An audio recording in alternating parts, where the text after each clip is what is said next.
IP address দিছি loopback 1 দিছি। এবার চেক করবো কিভাবে, ওই যে দেখেন আইপি থেকে অ্যাড্রেসে যান, অটোমেটিকলি দেখেন এই যে এখানে সেট হয়ে গেছে, দেখছেন? আইপি থেকে অ্যাড্রেসে সবাই যান, আপনি যে স্ক্রিপ্টটা লিখছেন অটোমেটিকলি দেখবেন এখানে দেখা যাচ্ছে, দেখছেন? স্ক্রিপ্ট খুবই মজার, যারা স্ক্রিপ্ট লিখতে পারবেন মাইক্রোটিকে তাদের খুব মানে জিনিসটা খুব ভালো লাগে।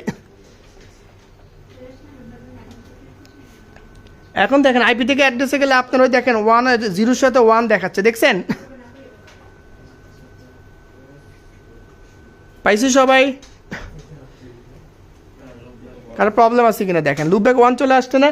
এখন আপনার মতো করে আপনি আরেকটা ট্রাই করেন তো, লুপব্যাক 2 দিয়ে একটা ট্রাই করেন তো, স্ক্রিপ্টটা লিখেন তো লুপব্যাক 2 দিয়ে একটা ট্রাই করেন সবাই, স্ক্রিপ্ট লেখাটা লুপব্যাক 2 দিয়ে একটা ট্রাই করেন, সবাই একটা লুপব্যাক 2 দিয়ে ট্রাই করেন। হ্যাঁ, এখন নিজের মতো করে লুপব্যাক 2 দিয়ে ট্রাই করেন, দেখি স্ক্রিপ্টটা আপনি বুঝছেন কিনা আমি চেক করি।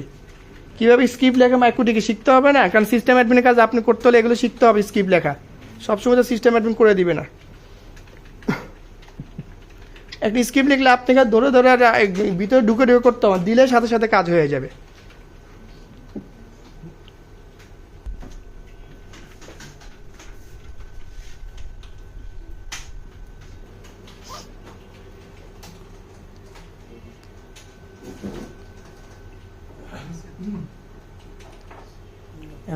সাবমিটে চলে আসছে, দেখছেন? দেন চলে আসছে, দেখছেন?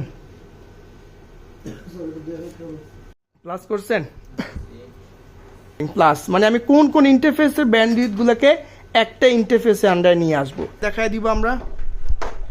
দেখা দিছি, চলেন দুটো ইন্টারফেস দেখা দিছি না, প্রথমে 1 আর 2 দেখাই দেন, যেটা 1 আর 2 আপনাদের এখানে আছে, বা আপনার ল্যানেরগুলো বা এসএপি যেটা মন চায় সেটা দেখাতে পারবেন। হ্যাঁ, দেখা দিচ্ছি ব্যালেন্স আর থাকবে, মিমি থাকবে, লেয়ার 2 আবার লেয়ার 3 দেখাই দিবে, এখানে শুধু লেয়ার 2 আছে তো লেয়ার 2 আবার লেয়ার 3 দেখাই দিব।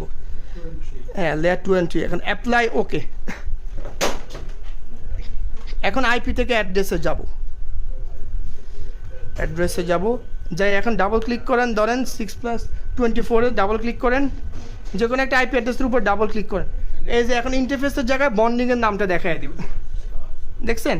তাহলে এখন কি হবে, আমার যদি ব্যান্ডউইথের স্পিড দরকার এখান থেকে, হ্যাঁ বন্ডিংটা দেখাই দিলে আমার কি স্পিডটা এখন এখান থেকে টানবে, তাহলে আমার যতটুকু দরকার ছিল কিন্তু পাওয়া গেছে।